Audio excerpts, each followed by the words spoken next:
Monumen Nasional Mandala merupakan Monumen Nasional Mandala merupakan sebuah tugu. Ya, sebuah tugu. Ya, sebuah tugu. Sebuah tugu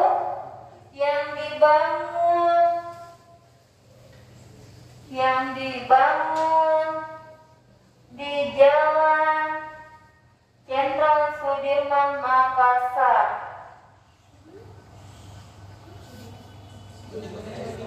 Sudah? Sudah? Untuk mengenang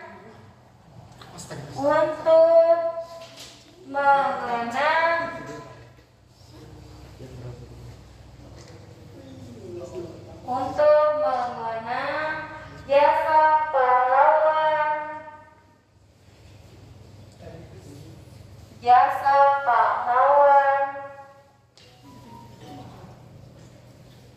sudah, dalam pembebasan Irian Barat,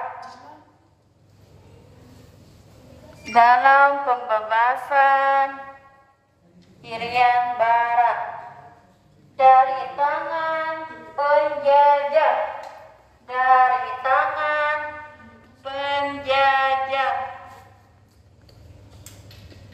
Sudah? Sudah ya. Selain itu berdirinya Monumen Nasional ini juga merupakan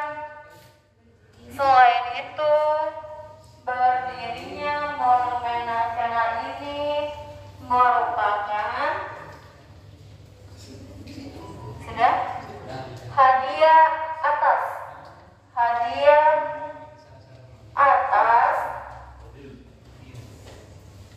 sudah jasa mantan Republik Indonesia yang kedua, yaitu Republik Indonesia yang kedua, yaitu Soeharto.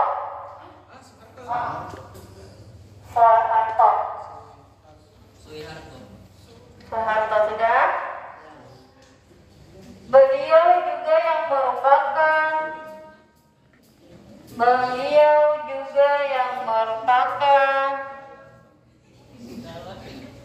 Beliau juga yang merupakan Panglima Komando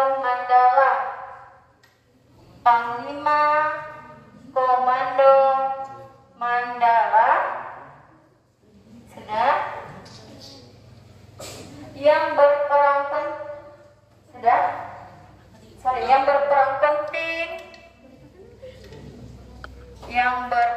penting dalam mengatur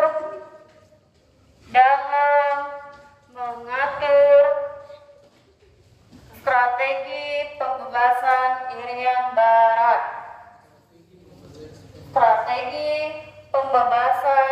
Irian Barat. Sudah? Oke, tinggi Monumen Nasional Mandala yaitu tinggi Monumen Nasional Mandala yaitu 75 meter. Jadi tingginya sampai ada sih 75 meter ya. Ada tingginya sih 75 meter. Oke, dan memiliki sebanyak 4 lantai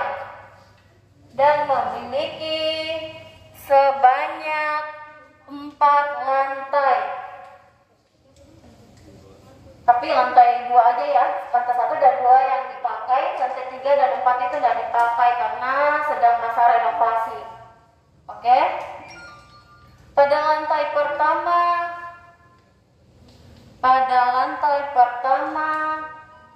terdapat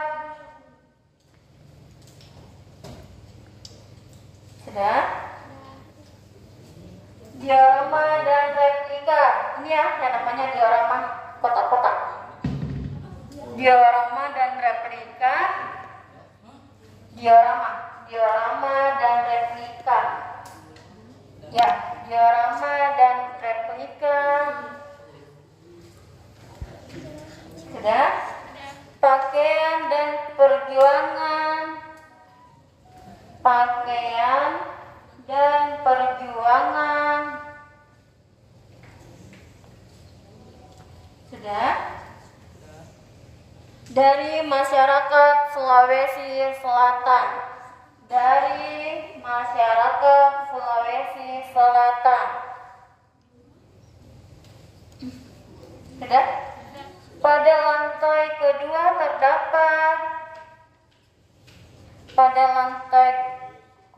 terdapat diorama dan relief.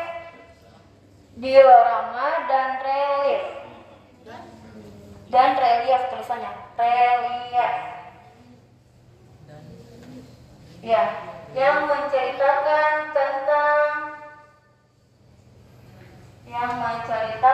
tentang perjuangan pembebasan Irian Barat. Sudah? Oke, Kak Paki mungkin ada tambahan ke Bang tadi. Oke, kita. Halo, apa kabar? Baik. Mana semangatnya? Wah, kayaknya masih ngantuk ini semua ya. Cuaca memang lagi sangat nyaman untuk kita santai-santai. Tapi ini adalah tempat pertama kunjungannya adik-adik di pagi hari ini. Selamat datang. Kenalkan, saya Aci, saya edukator dari Museum Mandala. Adik-adik berada di Monumen Mandala Pembebasan Irian Barat. Monumen Mandala ini berada di bawah pengelolaan Dinas Kebudayaan dan Kepariwisataan Provinsi Sulawesi Selatan, tepatnya UPT Museum Mandala dan Gedung Kesenian Society dan Harmoni. Nah, adik-adik tadi sempat dijelaskan oleh Kak Ruby bahwa monumen ini dibangun untuk mengenang sejarah pembebasan Irian Barat dan juga untuk sebagai tanda penghargaan atas kesuksesan dari Komando Mandala yang saat itu dipimpin oleh Mayor Jenderal Soeharto. Jadi bangunan ini dibangun di tahun 1994 dan diresmikan tahun 1995, tentunya dalam rangka sebagai hadiah untuk Presiden Republik Indonesia yang kedua juga, yaitu Presiden Soeharto. Ya. Jadi isi Monumen Mandala ini tidak jauh dari perjuangan. 2 lantai sampai puncak atas 4 lantai ini semua temanya tentang perjuangan. Bentuk Monumen Mandala pun juga syarat dengan nilai-nilai perjuangan. Seperti misalnya tadi sempat dijelaskan sama Kak Ruby bahwa tinggi Monumen Mandala 75 meter sampai di ujungnya. Nah, tapi dari tanah sampai ke ruang pandang di lantai 4 itu tinggi Monumen Mandala 62 meter tingginya.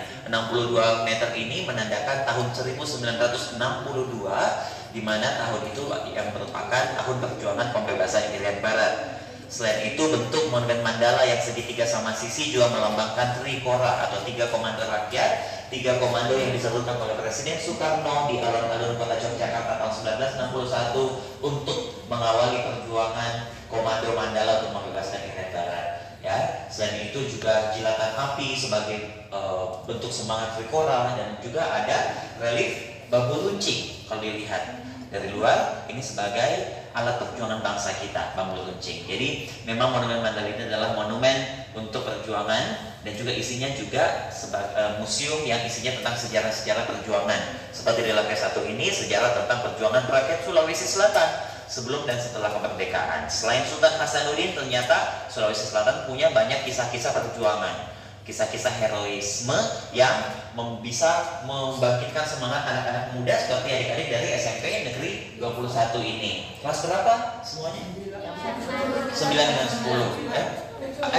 10 sama 11. Ya. Oh, SMP ya? Oh ya, kelas 7 sampai 9. Oke. Nah, ini tentunya kisah-kisah ini bisa menambah pengetahuan dan juga semangat untuk adik-adik dari SMP Negeri 21 untuk selalu berjuang, bersemangat dalam rangka mempertahankan kemerdekaan Indonesia.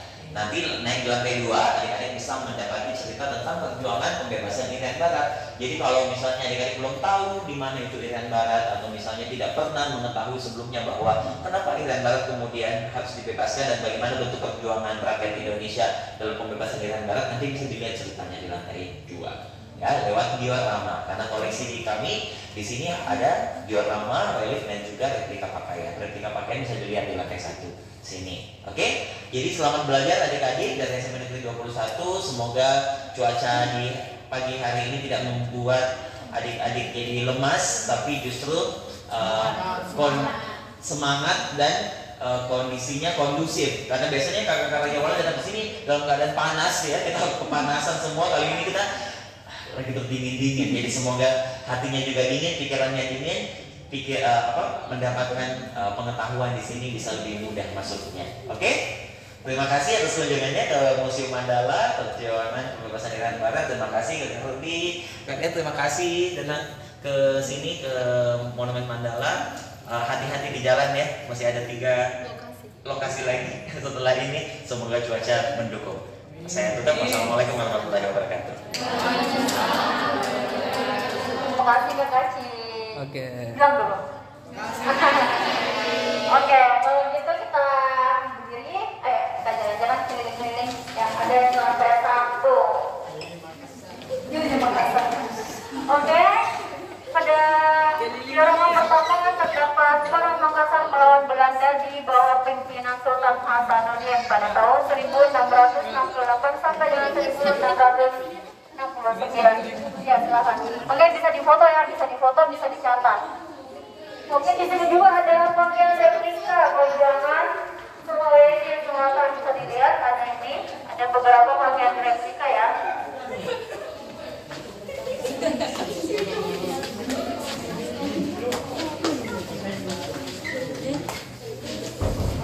Oke, di sini juga ada perlawanan rakyat Wajo terhadap Belanda di bawah pimpinan pada tahun 1736 sampai dengan 1741.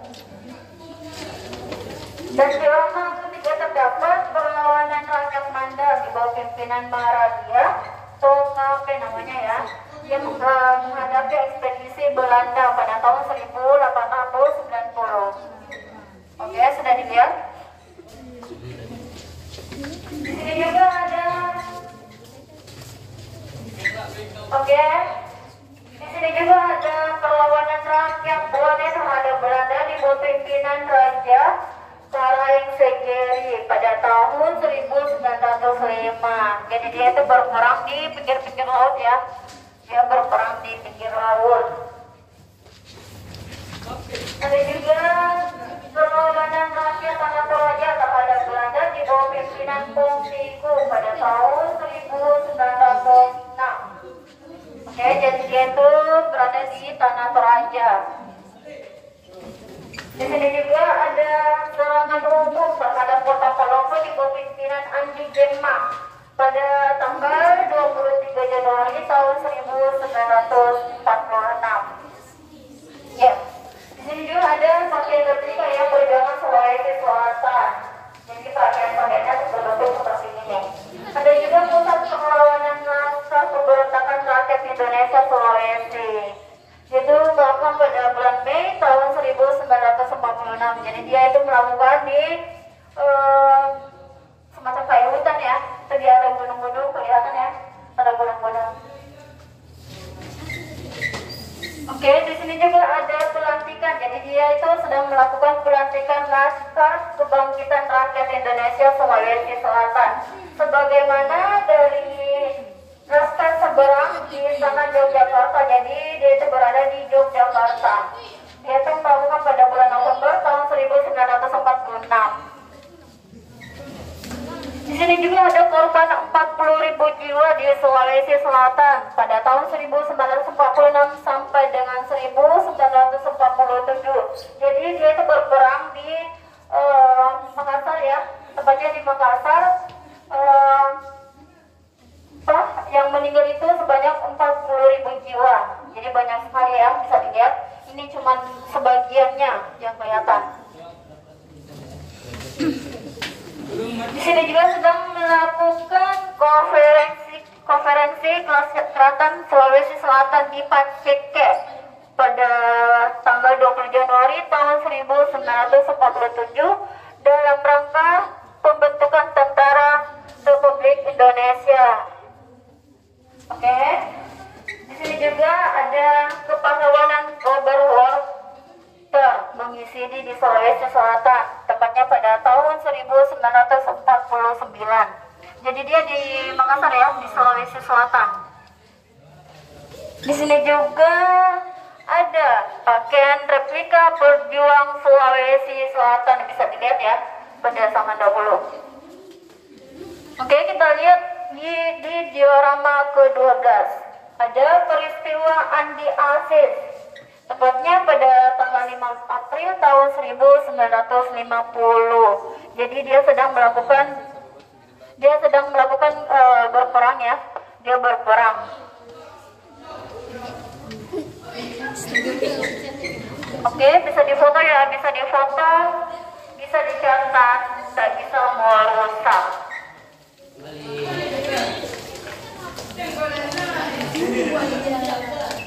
Oke, kita akan lihat yang ada di lantai 2. Yang ada di lantai 2 itu tentang menceritakan perjuangan Irian Barat.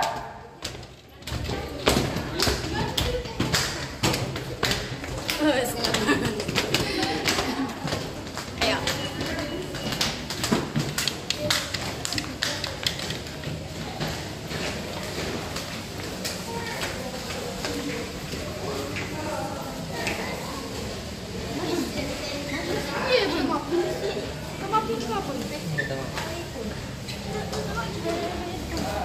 Oke, bisa dilihat pada diorama pertama yaitu Kongres Rakyat Pembentukan Provinsi Irian Barat di Maluku. Dia sedang dilakukan pada tahun 1955. Oke, diorama kedua itu terdapat pembentukan Front Nasional Pembebasan Irian Barat pada tanggal 17 Januari tahun 1958.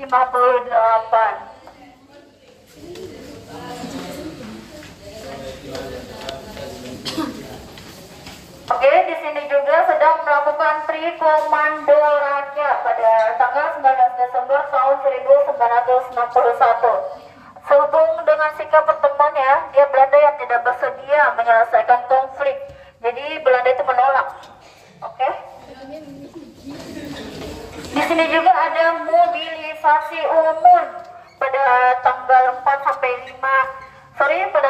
sampai 8 Januari tahun 1962 di Makassar.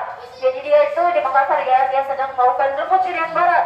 Usir Belanda dari Irian Barat, Belanda ngotot. Jadi dia Belanda ngotot ya, dia berdemo. Dekat sekali kan juga. Oke, silakan. Oke, bisa dilihat di sini juga ada pelantikan Panglima Mandala di Istana Bogor. Oke, sudah dilihat di sini dia sudah di istana ya. Sudah di situ mewah banget oleh Presiden Soekarno pada tanggal 13 Januari tahun 1962. Jadi dia itu di istana ya. Rebut Irian Barat. Hati-hati di sini ya. Di sini juga ada pertempuran Laut Aru pada tanggal 15 Januari tahun 1962. Jadi dia itu berperang di tengah-tengah laut. Dia menggunakan perahu. Juga itu perahunya sambil terbanting-banting. Itu beberapa ya, ini cuma perwakilan perahu, tapi sebenarnya banyak perahunya.